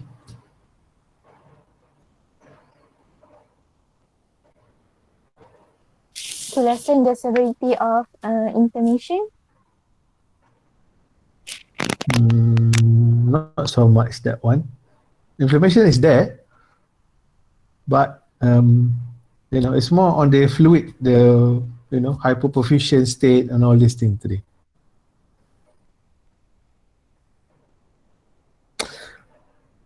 You said there is inflammation going on, leaky capillaries everywhere. So there will be fluid in those inappropriate spaces. So you get what we call, what is it called now? Third space loss. Third space loss. So you have reduce in the intravascular volume. Yeah. Okay, let's just talk about kidney, for example. Now you have reduced intravascular volume. What happened to the kidney? Hypoperfused. then become kidney injury. Reduce in urine output. acute kidney injury. So that's why importance to rehydrate the patient to prevent acute kidney injury. That's one. Number two, you mentioned here again, hypoperfusion. You get reduced vascular compartment of intravascular volume. What happened to the heart? Reduce cardiac output, so hypotension. You have to work harder, and even can lead to hypotension. Alright, may need inotrope. And when you have hypotension, what happened to the tissue? Again, hypoperfusion of the tissue. Hypoperfusion. So what happened to the pancreas when it's hypoperfused? Necrosis. Ischemia and necrosis. That is why the importance of fluid. It works on many levels. As I mentioned, fluid resuscitation, adequate, optimum fluid resuscitation is important to ensure all your organs are well perfused, and it will ensure microperfusion at the tissue level is maintained, thus protecting or avoiding the formation of necrotizing pancreatitis. Faham? Right? Okay. Tadi siapa tadi ya? Mazlatul lah. No, Farhanim dah jawab kan? Farhanim dah jawab kan? Dah. No, Raisha Shafira. Okay. So, tadi we start with fluid resuscitation. What else you gonna treat the patient with? Treat the pain. Pain, yes. The second important thing. So, what do you think we must treat the pain? How does treating the pain actually help pancreatitis or prevent it from getting worse?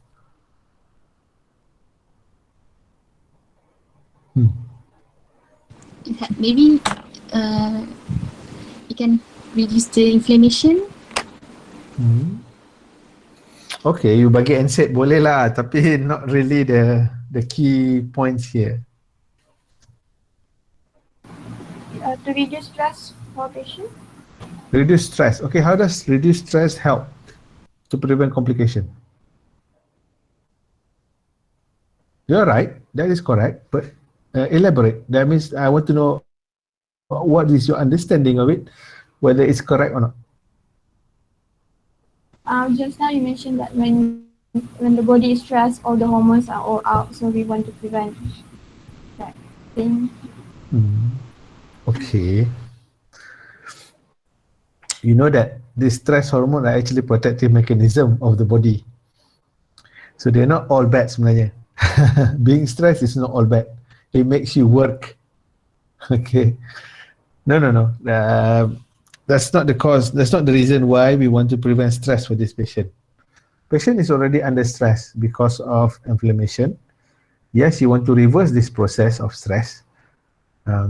But the actual fundamental reason for this, the actual fundamental reason for giving analgesia to make them feel comfortable, not in pain. Therefore, they'll be less stressed. Therefore, how does that help prevent organ dysfunction? Maybe in this case, the patient,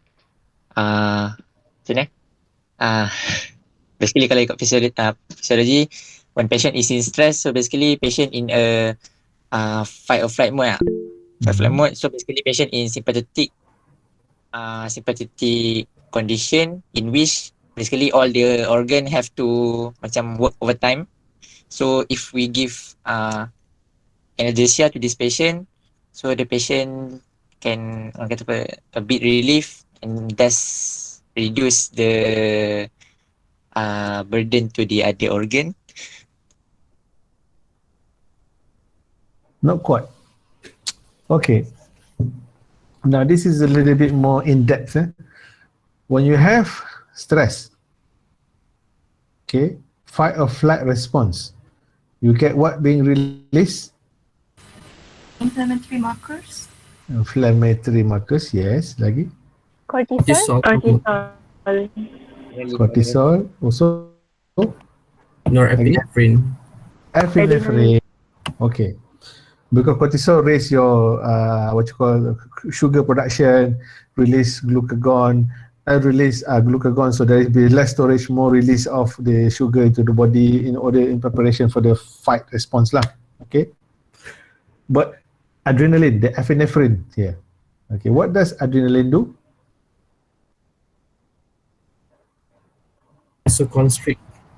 Okay, then it does that to certain organs. Okay, the non-vital ones, including your GI tract. Okay, the first organ, the first system to go when you are in shock is the GI tract. Right, it will cause vasoconstriction, therefore reduce circulation to that area. Because you want to protect the other organ, the heart, the lung, the brain, the kidney after that, and then the liver, the last. But liver is also part of the GI tract, and so does your pancreas. And when you have vasoconstriction to the pancreas in a system which is already hypoperfused, reduced intravascular volume, what happened to the pancreas? Ischemia and then necrosis. Correct. So, again, resuscitation with fluid adequate, control the pain to reduce the stress response, and that is how you're going to reduce, or you're going to start to reverse the inflammatory process, and by getting the patient to relax, because the inflammation itself has already set in. The pancreas has already started its journey in the inflammatory cascade. It has already released all the cytokines, the interferons and all that. But it will continue to do so if you put more stress on it. If you rest the pancreas, it will then start to repair itself, start to right the wrong. And then it will come to the road of recovery. And you do so by protecting the pancreas and other organs as well. Okay? Right, so Alisa, what else are you going to do for this patient? So we give painkiller, we give fluid. What else are you going to do?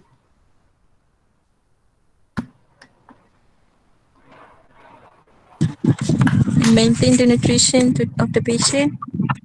Maintain nutrition. Yeah. How? Sebab patient kalau yang pancreatitis dia as the patient need to if the patient need to keep nearby mouth, so we have to give enteral nutrition, and by Nearby mouth, using enteral nutrition. as the patient selalunya ada postprandial pain dengan nausea kalau Okay, makan. so what you should do then? Total parenteral nutrition. Feeding via NG tube. Sama lah. Give fluid. Anti-emetics.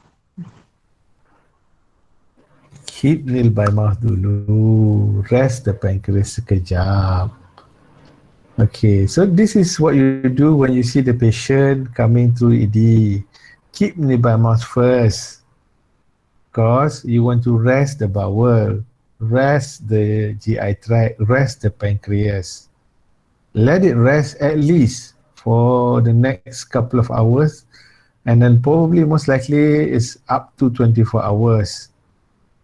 And this 24 hours is being used also for you to start your treatment, to start to do all the investigation, including your ultrasound. Ultrasound needs patient to be fasted at least 6 hours. So that 6 hours is already a rest period for the pancreas, because the more you eat, you feed the patient, regardless whether you feed the patient in the stomach or you feed the patient in the small bowel, it will still trigger release of pancreatic enzyme, because body wants to digest. So when your body wants to digest, it will trigger the pancreas to release its enzymes. Then it will force the pancreas to work.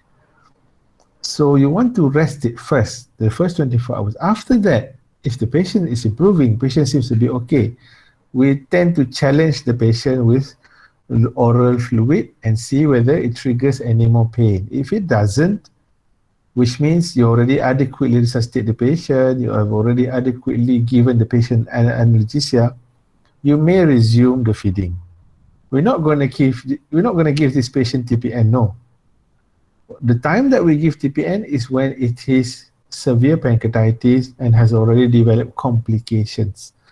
Then we would, even then, sometimes we still put the NJ tube, we put the nasojejunal tube, we put the feeding beyond the opening of the pancreas. But still, in order for the patient to actually digest that food, you need pancreatic enzyme.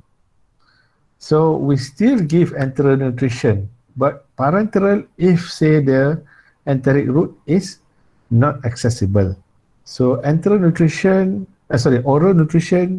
followed by enteral, and last sekali barulah parenteral. So most important is to rest the bowel first.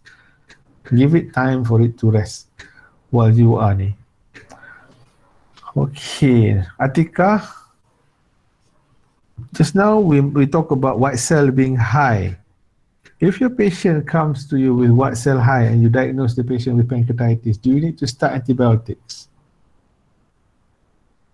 No, because first of all, we know acute pancreatitis is the patient get high white cell count because of inflammation. So we need to find the evidence of infection before starting antibiotic. Correct. So, if you read Tokyo guideline, they have mentioned when to start antibiotics, because antibiotics is actually not necessary in acute pancreatitis, because this is acute inflammation, not infection. However, in necrotizing pancreatitis or even in pancreatic cirrhosis, you can get those collections to become infected. The cirrhosis can become infected, and necrotizing pancreatitis can also become infected. And therefore, you need to look at other parameters in order to convince yourself this is infection for you to think about starting antibiotics. Otherwise, if you start antibiotic in acute pancreatitis, you're not treating anything. In fact, you are just exposing the patient to antibiotic resistance in the future, or even reaction towards the antibiotics. Okay. So, but the Tokyo guideline did mention that in severe pancreatitis, you may, the word they use is may. You may opt not to use, but if you want only in severe pancreatitis that you're highly suspicious of an infection going on, you may start antibiotics. Other than that, no antibiotics. Right. Shamil, any other things that you might want to start for such patient with acute pancreatitis apart from the obvious things that we mentioned earlier? And also consider to give anti-emetic if patient has vomiting. Okay. Shukri, anything else you want to start for this patient? Maybe in this case, we want to do monitoring, especially the fluid and the vital sign. No, treatment. Monitoring, yes. Treatment. Belum lagi. Monitoring belum lagi. Treatment. Treatment wise, I think there is none. Think about PPI as well. You're going to keep the patient NBM. They're going to have some gastric acid secretion. So in order to reduce stress, to reduce hunger pain, give PPI. So it's going to cause pain. If you don't like yourself, if you don't eat or you're late for your lunch or dinner, you're going to have hunger pain sometimes. Give PPI, it's better. Yeah.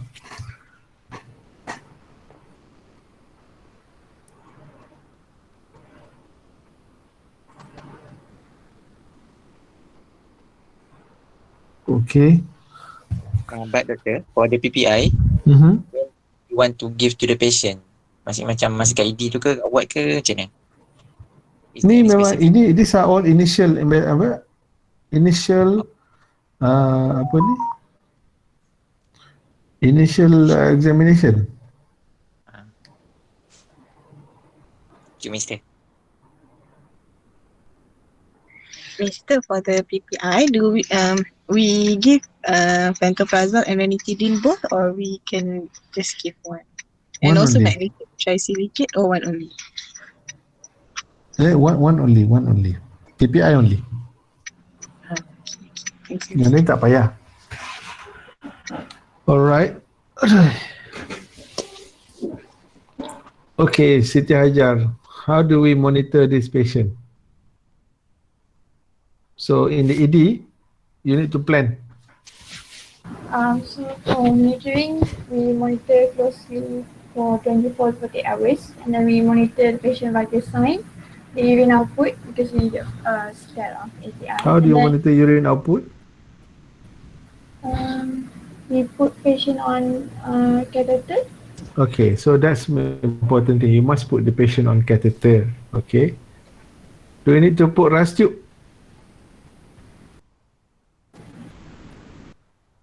I don't know. Not necessarily. Okay. Patient not vomiting, it's okay. No need to put. If patient vomiting, perhaps you can put RAS tube just to monitor the output. Actually, putting RAS tube, it does not prevent vomiting.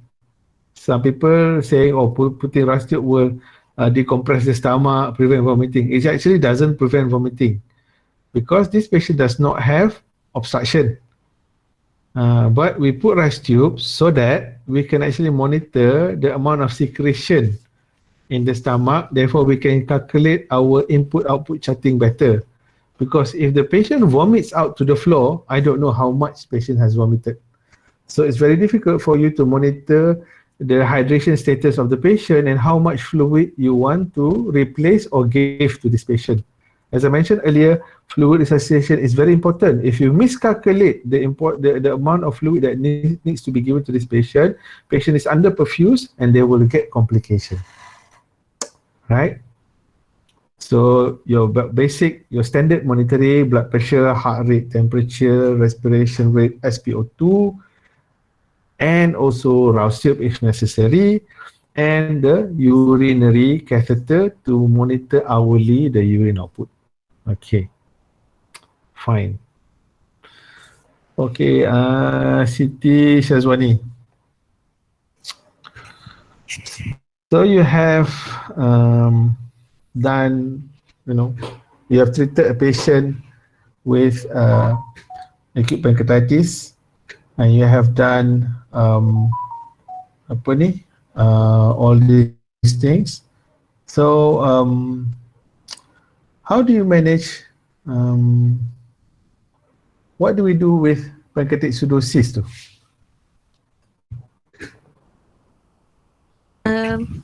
So after we have given symptomatic treatment, so at the same time we also need to monitor and treat if there is any complications.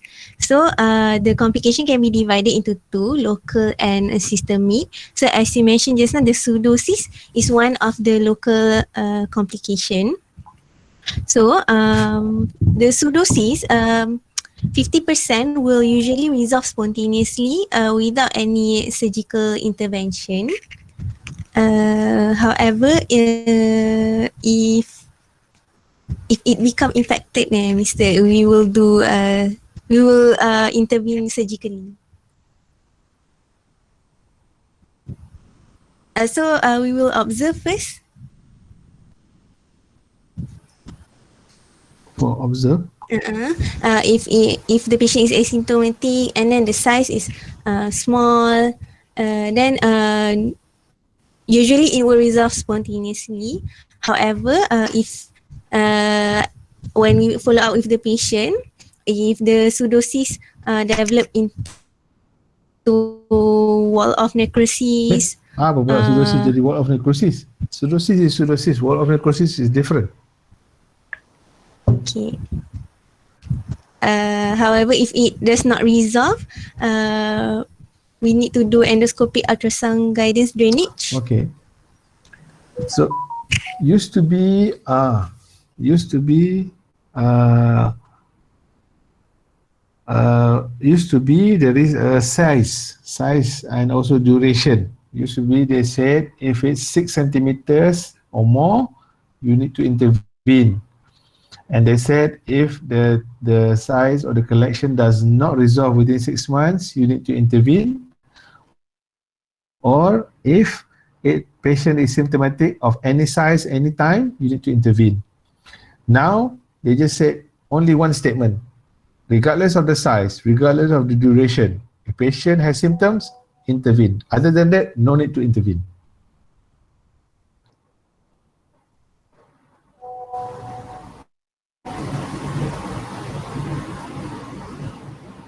Okay. Apa tu? One second lah. Cikgu anak pula tengah message. Okay. Alright. So that's it's actually the same with the wall of necrosis. Similar concept. The size or the duration does not matter. A patient complains of symptoms. What symptoms do you complain of? Or what condition that actually troubles the patient?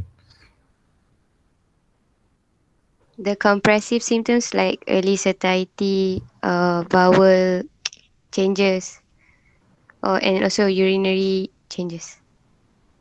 No. The upper abdomen. So you get upper abdomen problem, pain, swelling, obstruction, and last but not least, infection. It becomes infected, you have to intervene. All right. So that's about it for acute pancreatitis, I think. Is there anything you want to ask about acute pancreatitis? Oh, yeah, sorry. One more thing. The rise of the amylase is not consistent for more than 24 hours. It goes really fast up to reach its peak within 24 hours and then it starts to tail off. Therefore, you need to be aware when taking history from the patient at what day that this patient presents and when did the symptoms start. So Suryana, if you see a patient comes to see you with the symptoms that I mentioned earlier and they have an amylase of 280 on day 2 of the symptoms, what do you think?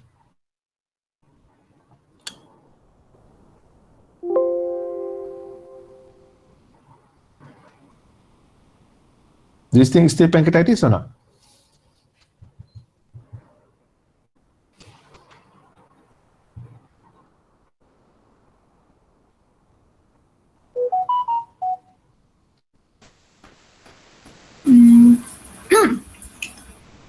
Not.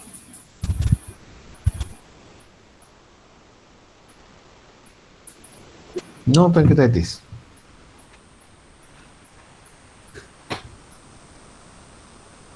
What if I say it could be pancreatitis? How do you confirm this?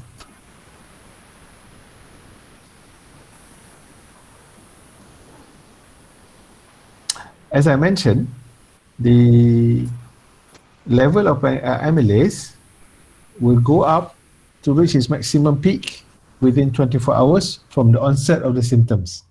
After that, it will start to come down or tail off. So,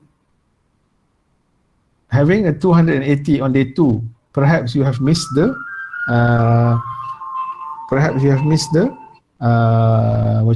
the peak. One second, somebody's calling.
Assalamualaikum. Sorry guys, sorry.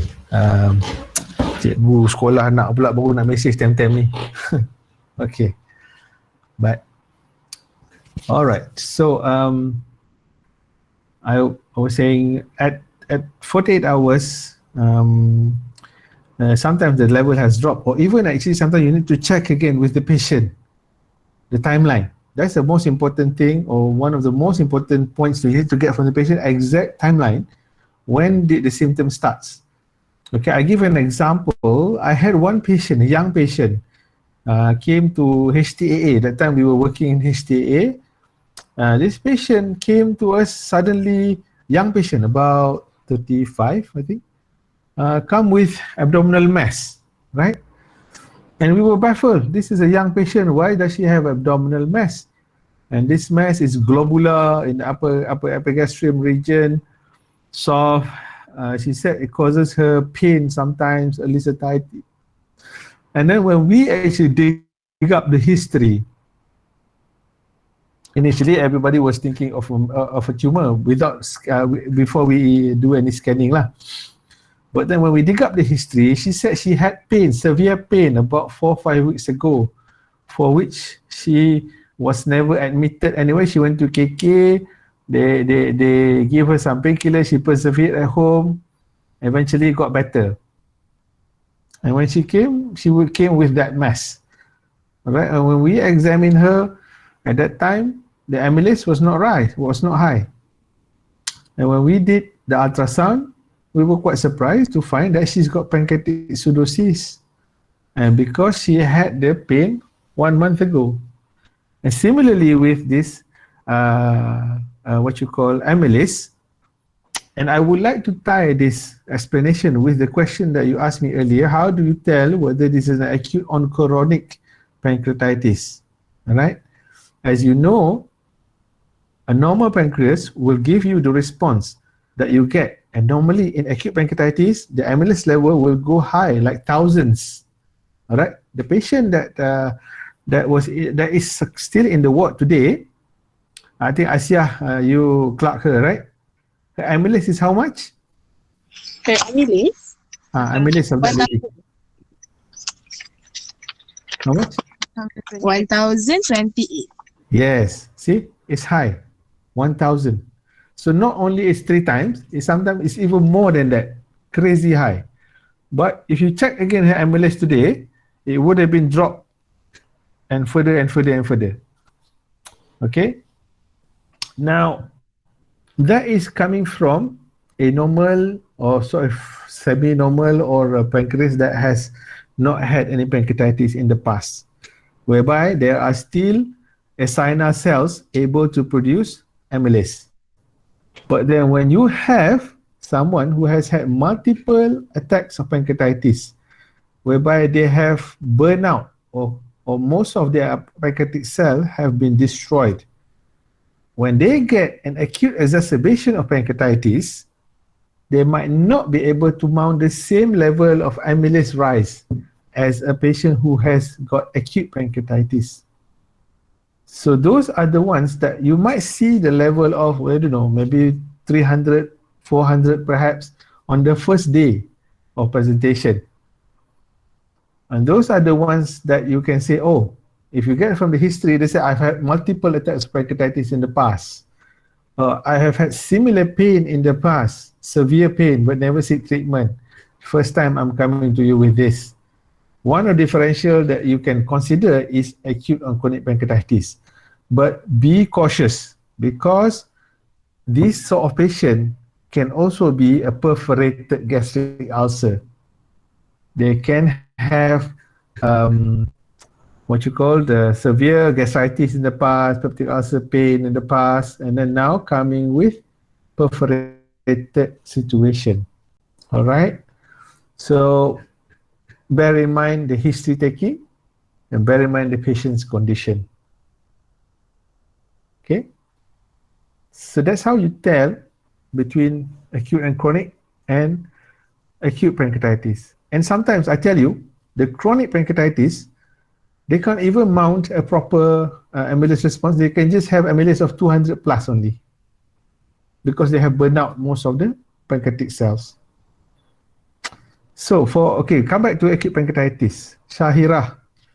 So if say like the question that I posed just now, patient is day 2 of pain, but the amylase level is only about 280. How do you confirm this is acute pancreatitis?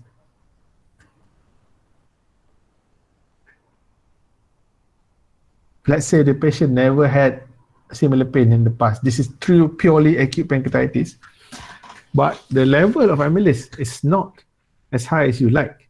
How can you confirm that? We can do ultrasound. Huh? Ultrasound? No. There's something else you can do. Inflammatory marker? Yes, Nope. Inflammatory marker are not specific to pancreatitis alone. It can be any condition. It can be perforated gastric ulcer. It can be cholecystitis. It can be pneumonia. It will still be raised in those conditions. But something specific to pancreatitis that you can perform when you see that the level of the serum amylase is not that high, and the history is suggesting that this is already on the downslope of the amylase level. Do urine amylase?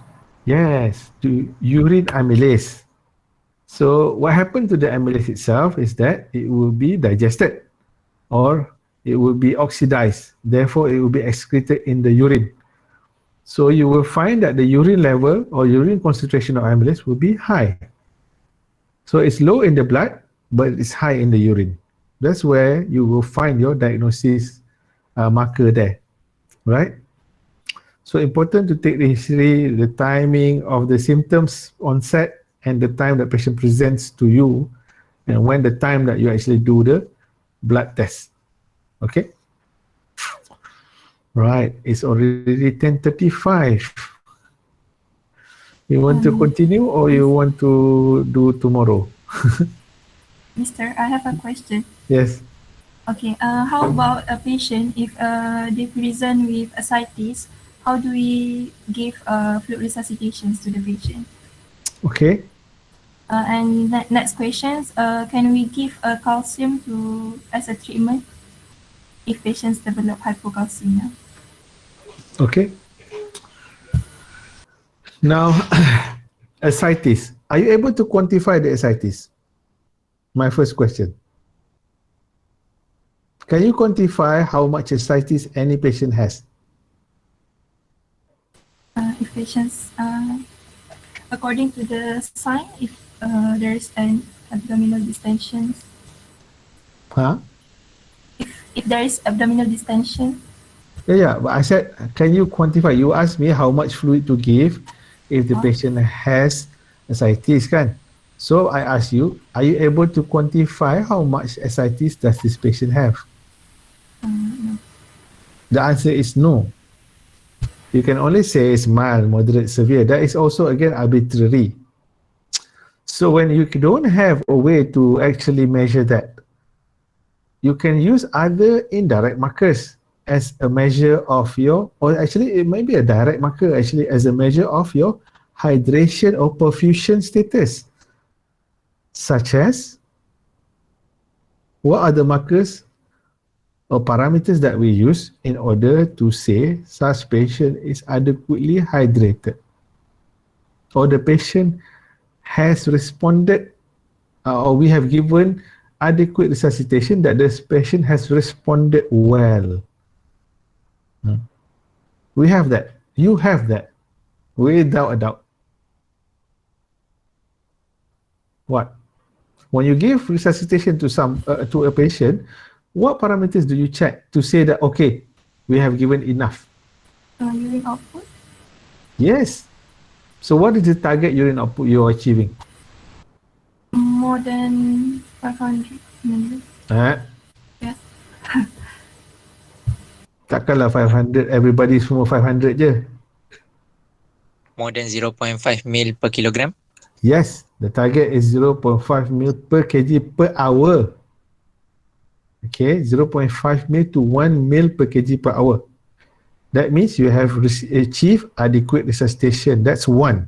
Any other parameters that would suggests that you have adequately resuscitated the patient? Urea. Now, before you do blood test, Vital sign, like what? like ART. Capillary refill time, okay?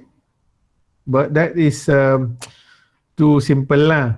Something that will give you a bit more up to date or by the minute or by the second response. Like what? Vital sign, what? The blood pressure. Blood pressure and Pulse. Pulse pressure. Pulse is you can look at the heart rate. Patient may be tachycardic when they arrive. You've given adequate resuscitation, the tachycardia will resolve.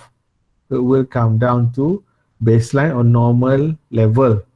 Because normal response for any human, you are dehydrated, low intravascular volume, the heart will pump faster.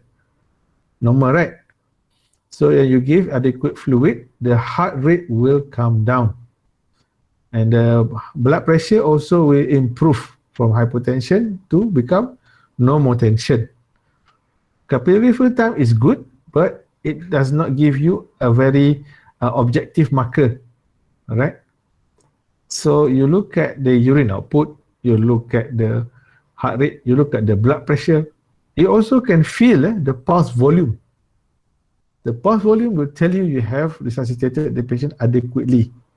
So you don't need to measure how much ascites inside the abdomen. What you need to know is you have resuscitated the patient adequately. And how you know? These are the parameters. Yes, I go to what Nabil was saying about urea. Yep, you can repeat the blood, but normally we don't repeat the blood too soon. You probably would have done the blood test for the renal profile on admission. Takkanlah every hour you nak repeat the RP kan?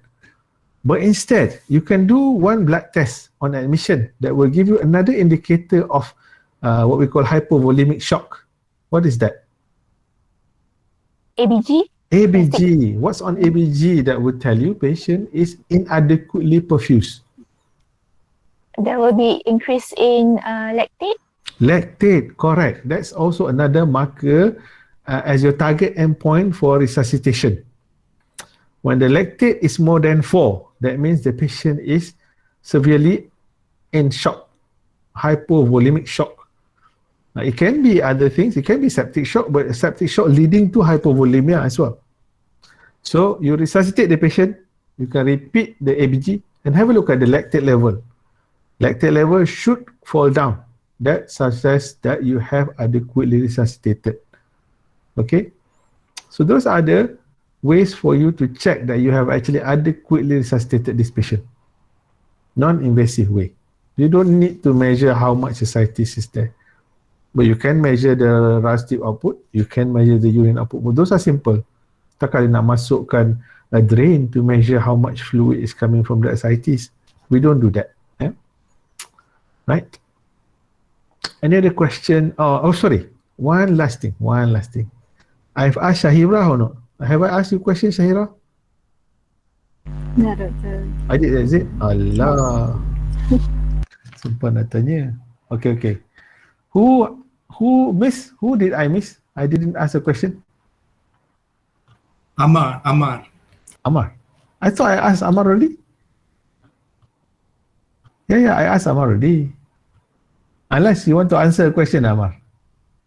Can? Tell me abdominal findings on examination of a pancreatitis.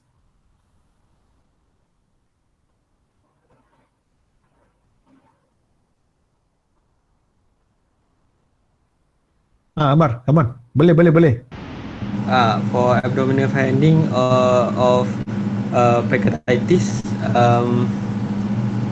first there might be on inspection there might be color changes if it exceeds to the wall to the stomach wall. Might be. What color? Tu tak? Okay, there are two signs. For Two signs. I'm looking for two signs. Oh, 2 signs. For the 2 sign, Murphy sign Morphine sign? No, for pancreatitis. for Cullen sign. Cullen sign. Murphy sign. What is Cullen sign? Ni tak tengok Twilight lah. Kita tengok Twilight. Bluish discoloration. Bruising. It's bruising. Bruising kat mana? And also where? Bruising is where? Peri-umbilical. Peri-umbilical. C umbilicus C.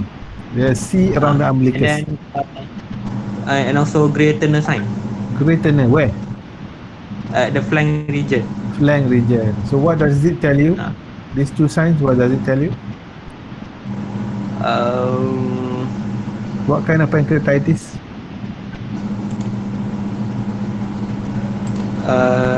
Necrotic. Bruising means to do with what? Hemorrhagic. Okay. There you go. That's everything about acute pancreatitis. Okay. Any question? Mister, I just want to confirm, can we feel mass during abdominal examination in necrotizing pancreatitis, or it is only for in pseudocyst pancreatitis? Yeah, when they have developed a significant fluid collection. Otherwise, you won't feel. This is retroperitoneal organ, so you won't feel anything. Thank you, Mister. Okay. Alright. Tepu dah ke nak buat chronic pancreatitis? Tepu. Okay. Tepu. Okay, I tell you what. Let's finish here. Can we do tomorrow early 7 o'clock? One hour je. 1 hour. Chronic pancreatitis is very short. You see, dia orang ni buat tajuk chronic, acute and chronic. It will definitely take me more than 1 hour to make sure that all of you understand the concept. That's everything about acute pancreatitis, including the concept from the most basic till the most clinical. So after this, you can manage acute pancreatitis, insyaAllah. Alright. Besok pukul 7. Boleh ke tak boleh? Boleh, Mister. Boleh. Sekejap je lah. Sekejap je. Lepas tu habis dah. Then you can go about whatever lah you want to do Saturday kan. And then for the acute abdomen acute abdomen, we can do Sunday morning if you want. So acute abdomen probably 7 to 8:30 kot. 1 hour and a half rasanya. Depends on the discussion lah. Discussion slow, lambat lah sikit. Baca you must read. You don't read, cannot lah. Okay, okay everybody? Alright. If any other question? Any other last question? I will send the link for tomorrow morning lah, insyaAllah. Any other question? Clear? Okay. So we end our session with tasbih, kafarah and suratul As. Subhanallah.